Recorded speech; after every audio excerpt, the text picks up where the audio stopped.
Inirealize ni Iloilo Governor Arthur Defensor Jr. ang Provincial Bantay Dagat Task Force para sa pagmonitor sa nagasulod nga illegal nga droga sa mga coastal nga barangay sa probinsya sa nga Iloilo. Suno kay Defensor nga ang Bantay Dagat ang magabantay sa mga coastline sa mga posible paalagyan agud mapasulod ang illegal nga droga sa probinsya ilabi na sa sur kag norte nga bahin sa nga Iloilo.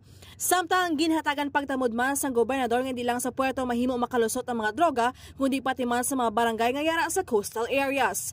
Nahibaluan nga nakipagsapot na sa Defensor sa Northern Iloilo Alliance for Coastal Development para sa mga lihok sa probinsya agud maumpisahan na sa labing makadali nga panahon ang dapat himuon para mapungga na pagsulod sang droga sa Iloilo.